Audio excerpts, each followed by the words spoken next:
Welcome to the Coaching Crowd podcast with me, Jay Wheatley, and my friend and co-host, Zoe Hawkins. Hi, everybody. Good to be here again for another episode. And this week, we're talking about how to handle a client's discomfort in a coaching session. And the reason we're bringing this to you today is because it came up in supervision a couple of times. And we notice when we're working with coaches who are in the training space and actually also coaches who are experienced, there can be times when you notice a discomfort in your client through perhaps the line of questioning that you're going through, or you perhaps notice a resistance in your client to a particular topic that they're focusing on. And that can make you as the coach start to feel uncomfortable and unsure about how to progress. So we wanted to cover that for you today. I think it's important because I see it as a core coaching competency to be able to coach along that continuum of comfort all the way through to discomfort. And I think a good place to start is a bit of self-reflection and noticing for yourself or connecting with what do I find really comfortable in coaching? What's easy for me in relationship with my client? And what are the situations that prompt discomfort for me? And do I notice patterns with my clients around what they find discomfort with? And how does that show up in the coaching session? So Zoe, you mentioned resistance, that sometimes for coaches, they would feel uncomfortable when they sense resistance with the client. Sometimes I think coaches feel uncomfortable when a client has a strong emotional response to something. So it might be they've had a realization and, tears flow, and that could be as a result of relief or sadness or any range of emotions. And how this shows up in supervision, as an example, is that a coach might come along and say, working with this client at the moment, and we're having a really great session. They've been making, loads of progress, but there was a situation that arose in our last coaching session that felt really uncomfortable. And often we'll start with an inquiry around who was it uncomfortable for? And often the coach has to really think about that. But what they'll also often share is it felt really uncomfortable. This is what I did, but I don't know if that was the right thing to do or not.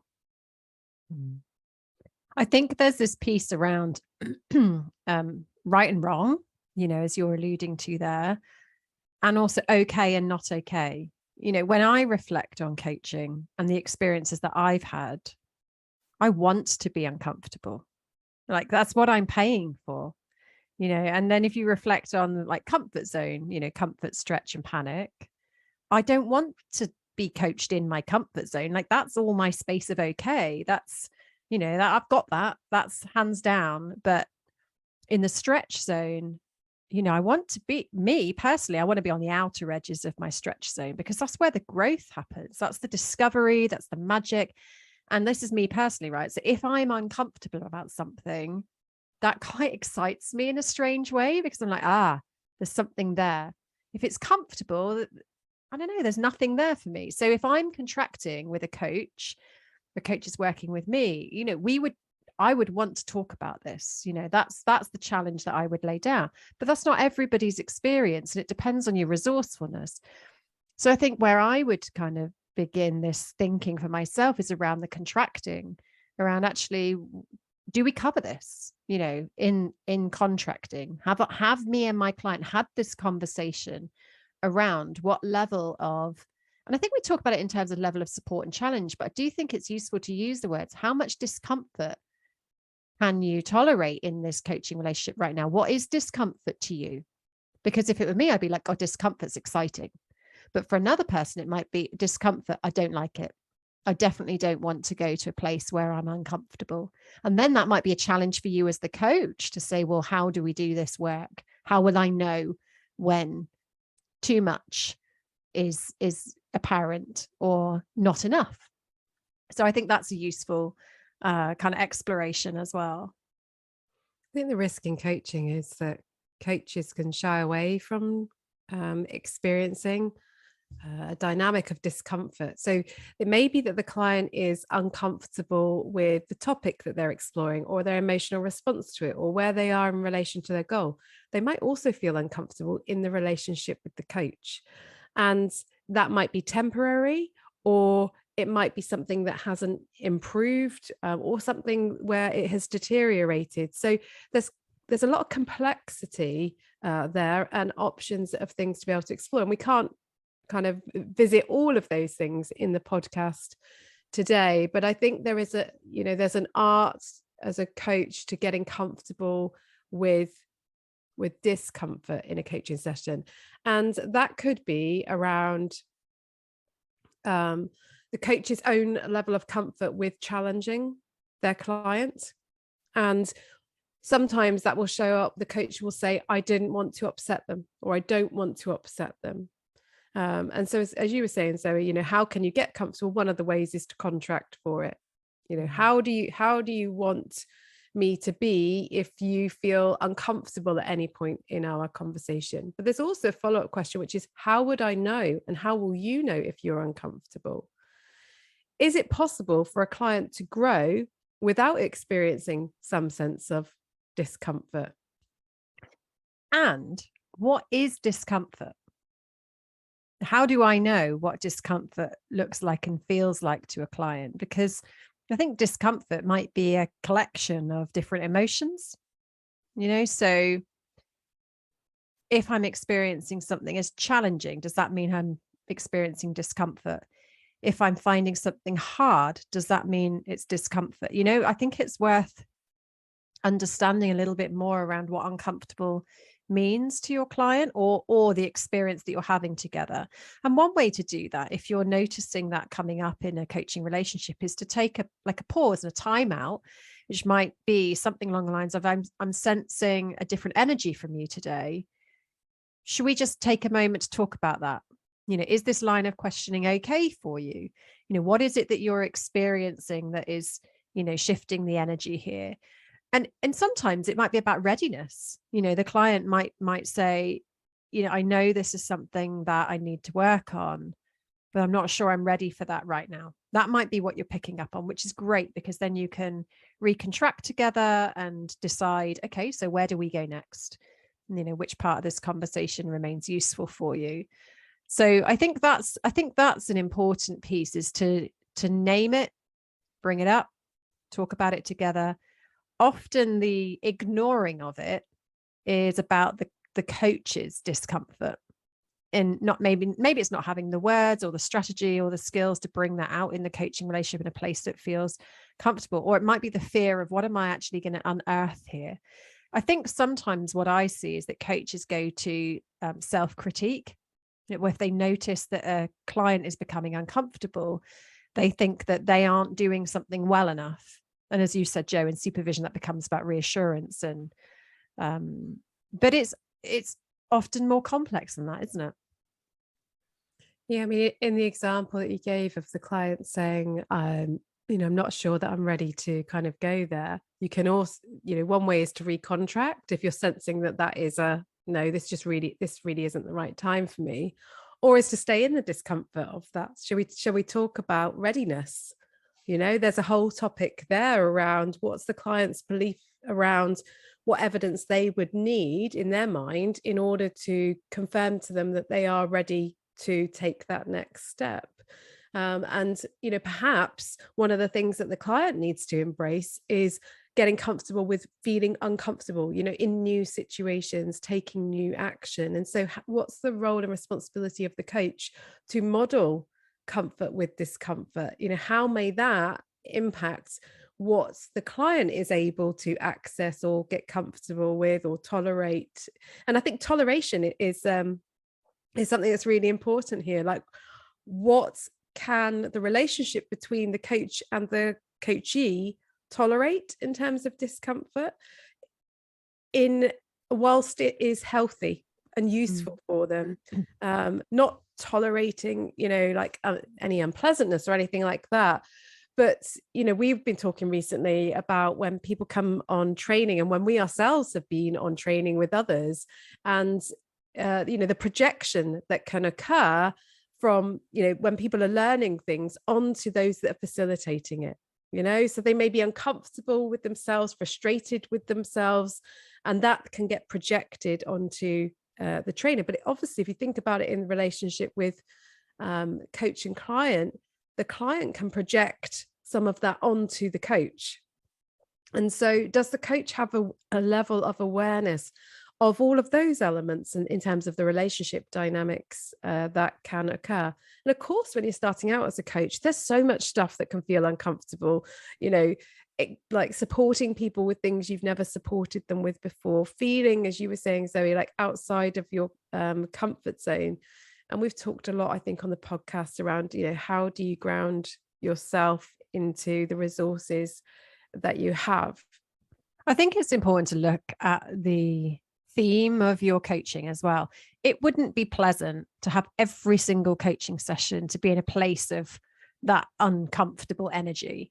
It's about balance. Like in all coaching relations, you want to bring the laughter, you want to bring the joy, you want to bring the fun, you want to bring the serious, you want to bring the deep, you want to bring the uncomfortable, like have a look at the overall relationship that you're having. And I think that's what I'm hearing when you talk about tolerate.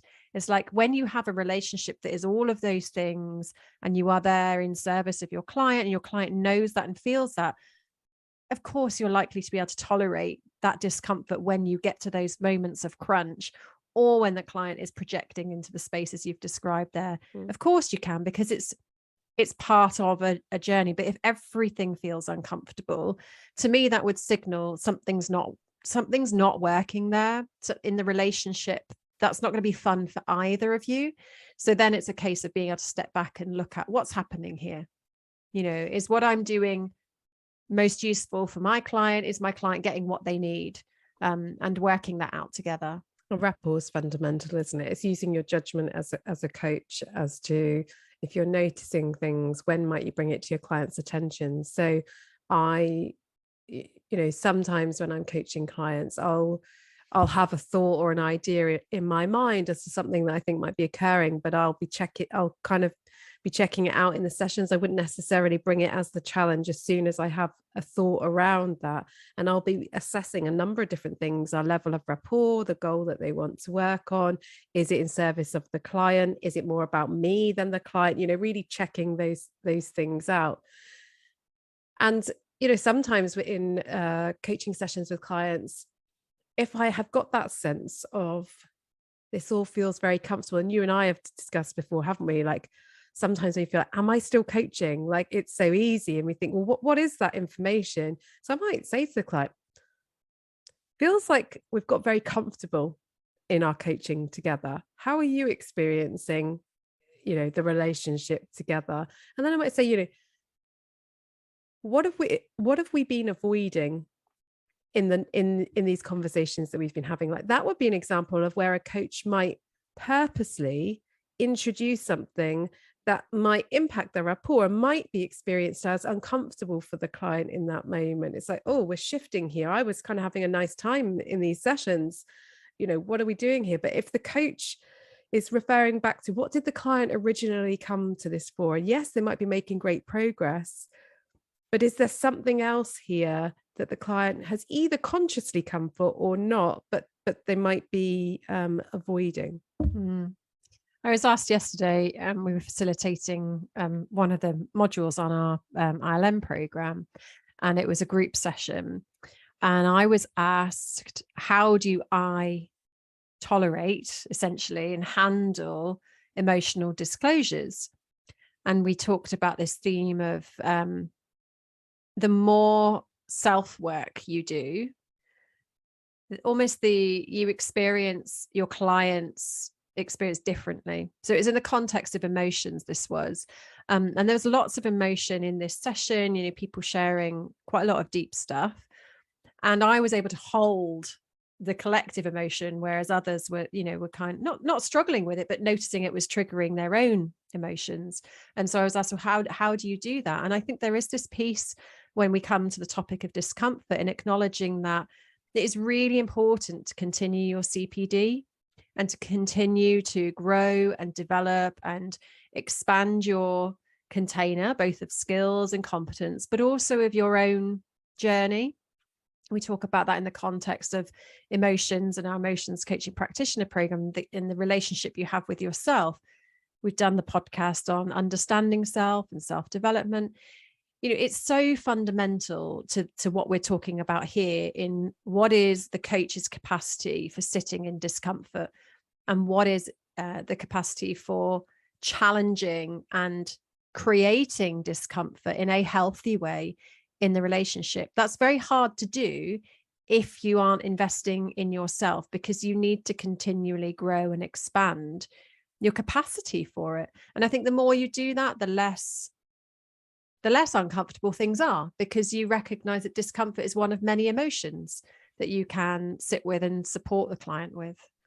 Thinking about an example that a coach brought to me recently, which was they were having a reflection that they perhaps couldn't or shouldn't bring their normal level of empathy into a coaching relationship or dynamic. And so what would that mean, and what would that look like moving forwards?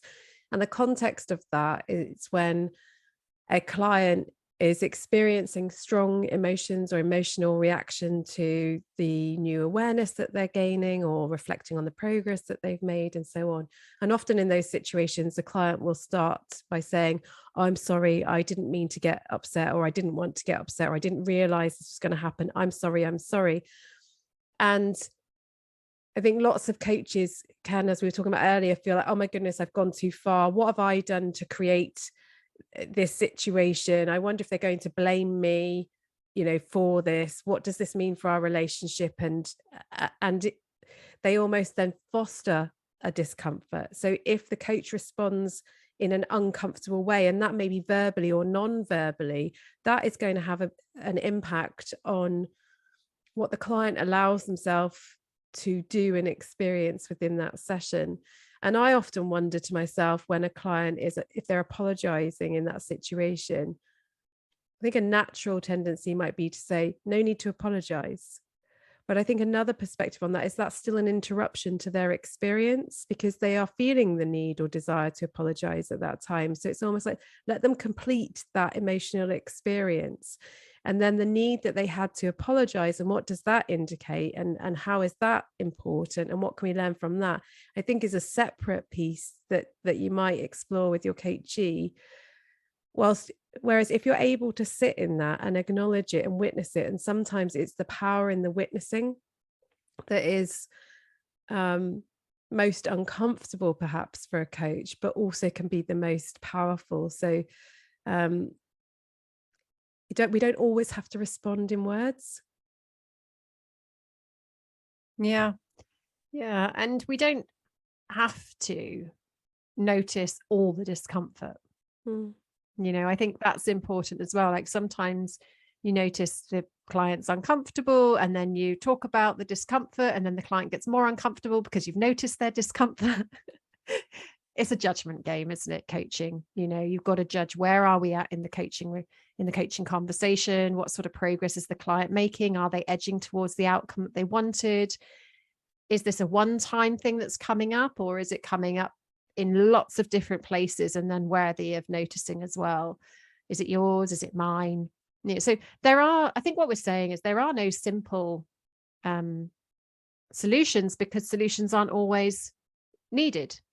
And it isn't a case of right and wrong, because there's a big shade of gray. And I think one of the things that you get from coaching training is the ability to fine tune your own compass, and your own judgment as a coach.